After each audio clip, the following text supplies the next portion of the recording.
Fala galera, beleza? Professor Kaon aqui. A gente vai para a nossa aula de física e nosso tema é Lei dos Gases. Bom, quando a gente está estudando a parte de termodinâmica, a gente precisa entender aí as relações entre temperatura, calor e como que essas grandezas elas agem nos sólidos, nos líquidos e nos gases. Então a gente já teve algumas ideias aí a respeito de como que o calor ele é transferido de um corpo para outro, né? E como que isso influencia na mudança de temperatura, por exemplo. E agora, quando a gente vai pensar nas leis que regem os gases, né? Antes a gente podia estar falando de sólidos e de líquidos, agora a gente está pensando em gases. A gente precisa pensar aí em três grandezas principais. Essas grandezas são a pressão, o volume e a temperatura. Então eu vou partir aqui da ideia do volume, só para a gente primeiro pensar aí que o volume ele é o espaço que um corpo está ocupando, tá certo? Então ele é a medida do espaço que um corpo ocupa, ou que uma determinada quantidade de um material ocupa. No caso aqui a gente está pensando então no volume da matéria no estado gasoso. Então a gente tem que pensar que esse cara aqui ele está em três dimensões, tá? Outro detalhe é que a gente tem geralmente algumas unidades de medidas que são mais utilizadas. Por exemplo, metro cúbico e o litro. A gente pode usar também centímetro cúbico, ml, né, ou seja, o mililitro, e qualquer coisa que seja derivada dessas grandezas aí. Então a gente pode utilizar qualquer uma dessas unidades aí, desde que a gente use as conversões corretas. Bom, a temperatura é algo que a gente já tem noção, né? Para estudar a lei dos gases, geralmente a gente já tem noção do que é temperatura. Então a temperatura, ela nada mais é do que o grau de agitação das moléculas, ou a energia cinética média, né? A gente pode pensar desse jeito também. Mas, geralmente a gente pensar que é uma medida da agitação das moléculas facilita nosso entendimento. No caso, a gente pode usar várias escalas termométricas, ou seja, várias unidades de medida aí para temperatura. Algumas que a gente costuma estudar e que a gente já estudou é o grau Celsius, o grau Fahrenheit e o Kelvin, certo? Sem o grau aí. E por último, agora nossa grandeza física nova aí é a pressão. O que seria pressão? A pressão é a relação entre a força e uma determinada área. Como assim? A gente pode aplicar forças de algumas maneiras diferentes. Geralmente, quando a gente está falando lá das leis de Newton, a gente costuma dizer que a força está sendo aplicada no centro de massa, ou seja, a gente considera que qualquer objeto é um ponto no espaço e a gente aplica essa força lá. Mas na realidade, né, não é assim que acontece. Então a gente tem que pensar na pressão como sendo a relação entre a força e a área, tá certo? Então, ó, a pressão ela pode ser então relacionada, eu vou colocar uma relaçãozinha aqui com uma cor diferente, ó. A pressão ela vai ser uma força, não confunda esse F com esse de vermelho, tá? Aplicado em uma determinada área, certo? Bom, consequentemente, a gente tem aí que a pressão ela precisa ter uma unidade de medida equivalente à força e à área, né? Então a gente utiliza a unidade da força, que é newtons, e a unidade da área, que é metro quadrado. Então a nossa unidade ela se torna newton por metro quadrado, ou newtons por metro quadrado, certo? E aí a gente dá o nome para uma nova unidade de medida que a gente chama de Pascal, tá certo? Eu vou escrever aqui por extenso e vou colocar como que a gente coloca quando a gente está utilizando nas contas, por exemplo. Pascal, PAI, tá certo? A gente tem algumas outras unidades para pressão, mas que não são unidades padrão, ou seja, não são as unidades do Sistema Internacional de Medidas. A gente pode usar, por exemplo, atmosfera, tá? Então a gente abrevia aí como ATM. A gente pode usar bar, tá? Então vai depender do que a gente está trabalhando e qual sistema que a gente está trabalhando. O ideal é que a gente trabalhe sempre no sistema internacional, tá certo? Agora, um detalhe aí que eu vou colocar aqui de verde para vocês é o seguinte: quando a gente está trabalhando no sistema internacional, a gente precisa ter todas as unidades do sistema internacional. Então, para volume é metros cúbicos, para temperatura é Kelvin, certo? E para pressão é Pascal. As leis dos gases, elas vão relacionar sempre essas três grandezas físicas, de modo a trabalhar com elas aí nos vários tipos de transformação que a gente tem nos gases, tá? Nos vários tipos de comportamento que a gente tem nos gases. E a ideia principal é que a gente vai tentar trabalhar no modelo ideal do que seria um gás, tá certo? Então a gente tem a ideia de que a matéria ela pode estar agregada aí, ela pode aparecer basicamente, mas não só, em três estados: o sólido,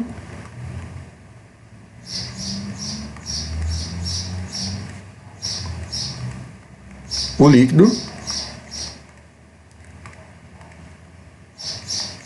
e o gasoso. Então, tenham isso em mente quando a gente estiver falando de lei dos gases, que a gente está falando aí do estado de agregação da matéria, tá? E sempre que a gente estiver falando aí de estado gasoso, a gente precisa pensar sempre nessas três grandezas: pressão, volume e temperatura.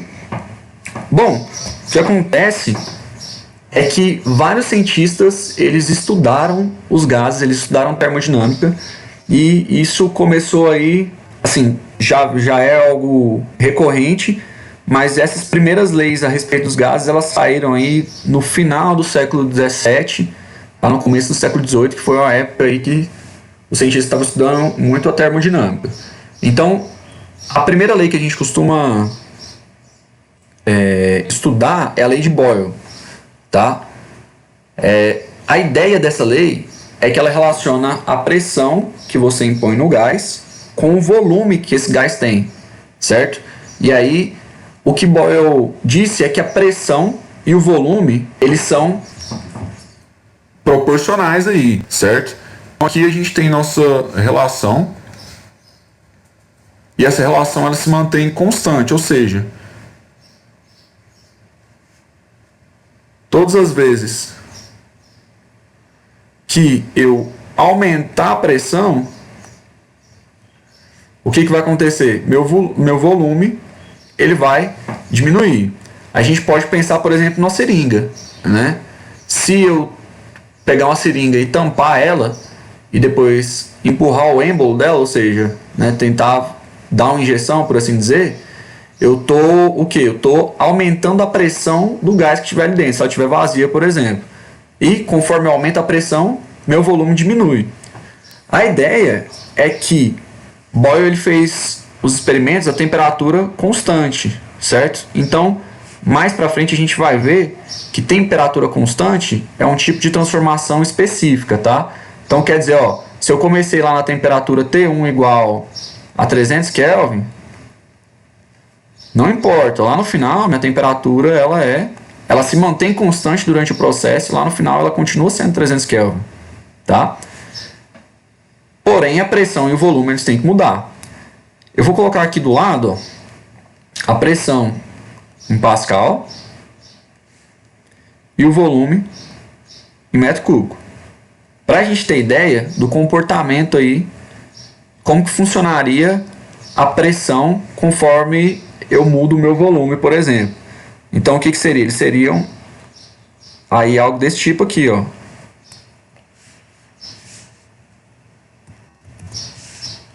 Seria algo bem próximo aí de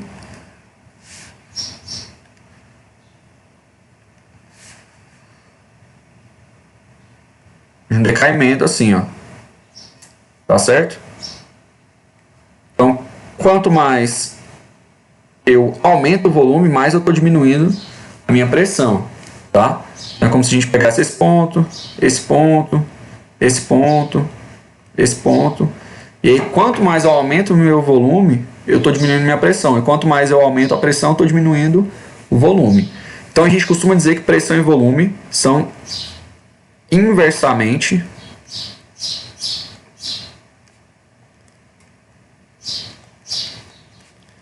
proporcionais e numa temperatura constante, né?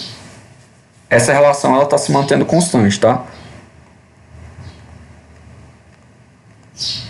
Então são inversamente proporcionais. Beleza. Então essa é a ideia da lei de Boyle, tá? Bom, um pouco mais para frente a gente tem a lei de Charles aí, ou a lei de Gay-Lussac. Qual que é a ideia dessa lei? A ideia é que Charles foi um cientista que começou a estudar, né, a relação entre pressão e temperatura. E aí, mais para frente, Gay-Lussac foi e publicou um trabalho que complementava aí as ideias de Charles. A ideia é que a gente agora tem volume constante, tá certo? E quando a gente tem volume constante, quanto mais a gente aumenta a pressão, mais a gente aumenta a temperatura, certo? E essa relação ela sempre se mantém constante, tá? Então se a gente pensar aqui, ó, pressão sobe, temperatura sobe. Então, não sei se vocês conseguem relacionar aí, por exemplo, com o aumento de pressão do nosso corpo. Se aumenta a nossa pressão, automaticamente a ideia é que aumenta a temperatura também. Só que lógico que nosso corpo não é formado de gases, né? Mas para a gente tentar traçar um paralelo aí. Então pressão e temperatura são duas grandezas diretamente proporcionais.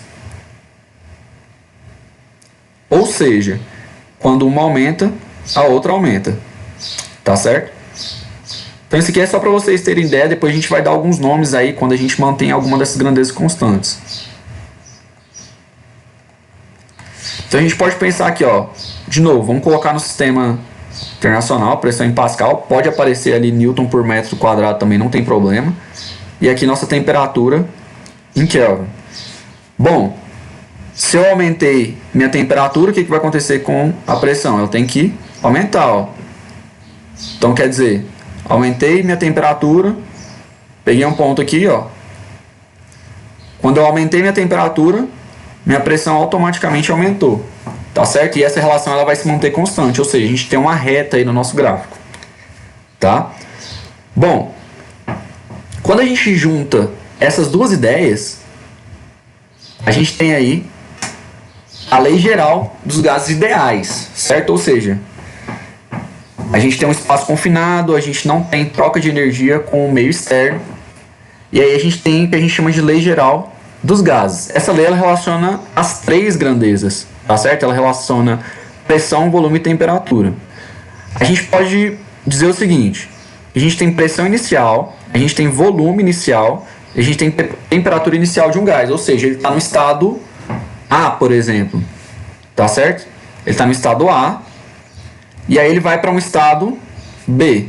Nesse estado B, ele tem uma pressão diferente, ele tem um volume diferente, ele tem uma temperatura diferente, de forma que essa relação ela se mantém constante, tá? Ela se mantém constante aí. Beleza. E é possível obter a lei de Boyle e a lei de Charles a partir dessa lei geral? Claro, né? Porque a física ela tem que se complementar e ela tem que ser direta. Então, ó, qual que é a ideia aqui? Eu tenho três tipos de transformação, e eu falei de duas já, mas não nomeei elas, que a gente pode obter para os gases. A gente pode pensar o seguinte: uma transformação que ela tenha pressão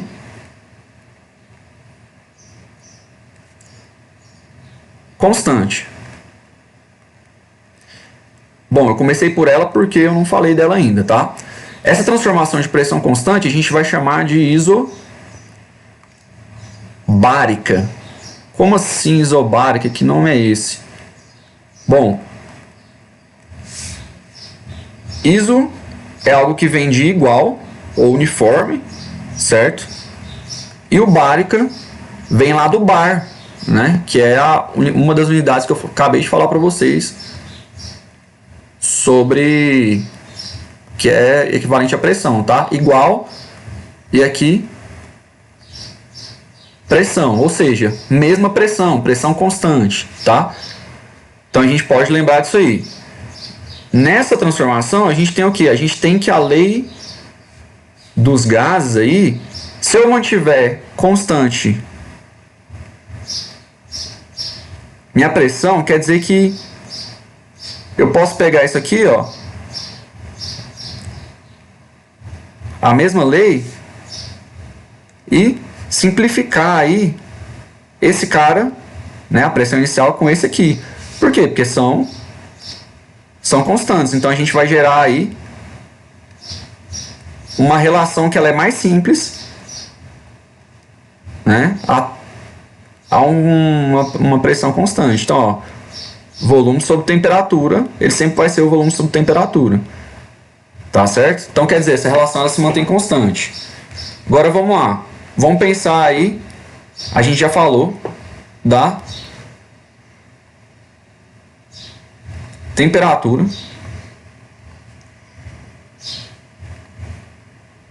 constante.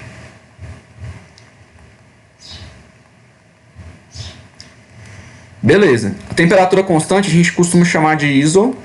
É tudo junto, tá, pessoal? Isotérmica.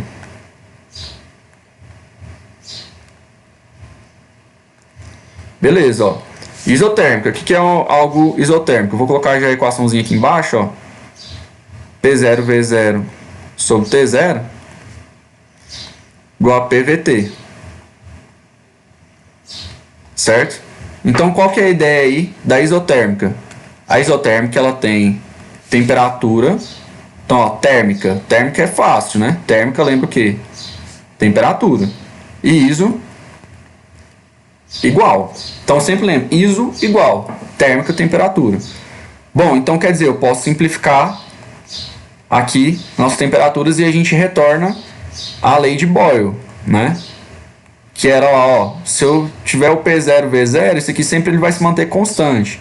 Claro que aqui a gente está colocando um pouquinho diferente, só para falar que é pressão inicial e pressão final, tá? Ou pressão em dois estados diferentes. E aí, por último, mas não menos importante, tá? O volume constante.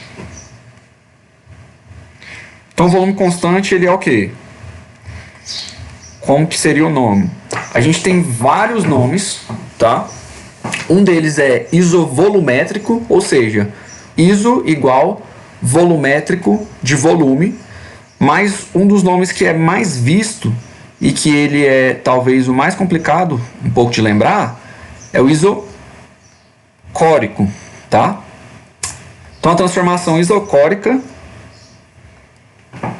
ou transformação isocórica eu coloquei um pouquinho separado só para a gente ter a noção de que isso aqui ele pode ser dividido, tá? Em dois, mas é uma palavra só. Ela equivale a uma pressão aí, ou perdão, equivale a um volume que ele é constante, tá? Então, ó, iso de igual e córico de volume, tá certo? Vocês podem ver isovolumétrico ou isométrico também, tá? São dois nomes aí que podem aparecer. Bom, mesmo esquema, ó. P0V0T0. A gente tem P, V e T. Certo? Então, quando a gente simplifica aí o nosso volume, a gente retorna lá ao P sobre T que a gente tinha antes, tá? Então, ó, isso aqui é importante, gravem isso aí. A gente tem 3 tipos de transformação se a gente mantiver cada uma das grandezas constantes, tá certo? Beleza. A lei geral dos gases, ela vai depender de algumas ideias, ela vai depender de algumas constantes. Sempre eu vou ter um valor constante? Sempre. Como assim sempre eu vou ter esse valor constante? Se eu fizer várias medidas, né, e se eu mantiver a quantidade de átomos que eu tenho ou a quantidade de moléculas que eu tenho no meu gás, existem constantes que não vão se alterar. E aí a gente precisa pensar no número de Avogadro e na ideia de mol, tá? Então o número de Avogadro nada mais é do que um número que é utilizado para medir uma quantidade de qualquer coisa. Para a gente aqui, a gente vai usar para medir uma quantidade de moléculas ou de átomos que estão presentes em um gás, mas geralmente de moléculas, né? Que a gente vai trabalhar com algo, no mínimo uma molécula aí, tá? Mesmo que ela seja composta de 2 átomos. Então aqui a gente vai ter uma constante, que é um número, que ele equivale a 6 vezes 10 a 23 de qualquer coisa, tá? E esse número aqui, quando eu tenho esse número de moléculas, por exemplo, eu vou ter 1 mol. Então, para não ficar usando essa quantidade tão grande, a gente pega essa constante aqui, diz que ela equivale a 1 mol, tá certo? Então, aqui na nossa lei geral, a gente pode trabalhar um pouquinho diferente, e aí vocês vão ver bem mais essa relação aqui como lei de Clapeyron, tá certo? Então, a outra relação aí da lei geral também é a lei de Clapeyron, mas aqui a gente vai ver mais nesse formato aqui. Então, esse N aqui, ó, é o número de mols, tá? Às vezes eu não tenho só 1 mol de um gás, eu tenho 2, 3, 5, 2,5, claro, né? Porque isso aqui equivale ao número de moléculas, então eu posso ter 2,5 de mols. Esse R aqui é o que a gente vai chamar de constante dos gases, tá? Então essa constante aqui ela equivale a 8,31 Joule por Kelvin por mol. Tá certo? Então a gente pode pensar aí também nessa ideia, tá? Então a gente tem aí nossas constantes, né? E a gente tem os valores que a gente precisa usar.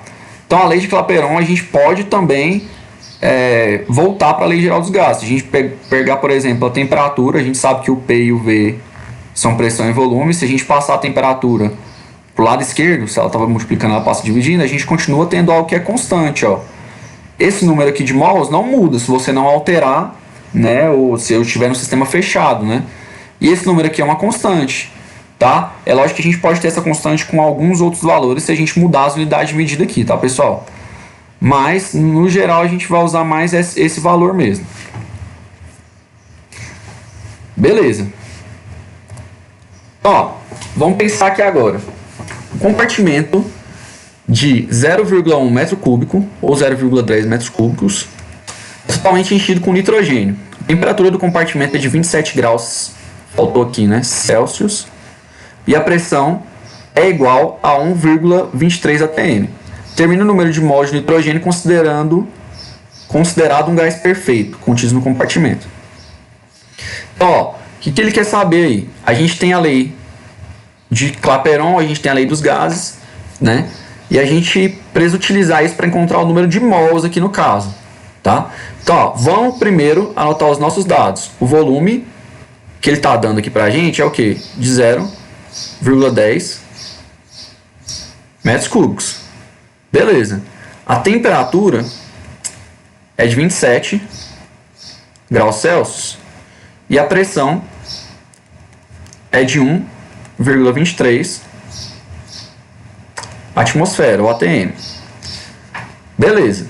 Agora existe um detalhe. Metros cúbicos é a unidade do sistema internacional. Porém, 27 graus Celsius não é unidade do sistema internacional. Então a gente precisa passar para Kelvin. Como que a gente passa para Kelvin? A gente pega lá, ó, a temperatura em Celsius mais 273, certo? Para a gente dar uma arredondada aqui, é igual a temperatura em Kelvin.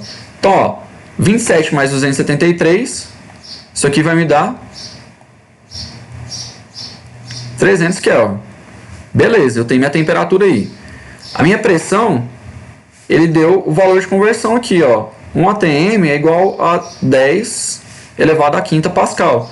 Então, quer dizer, se eu tirar o atm ali e quiser escrever Pascal, eu posso simplesmente mudar ali, tá, para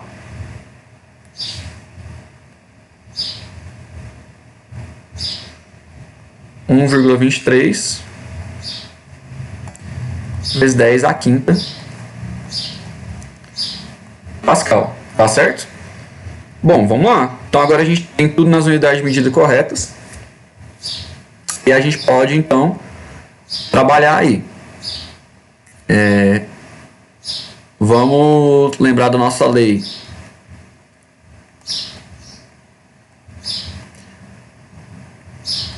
de Clapeyron,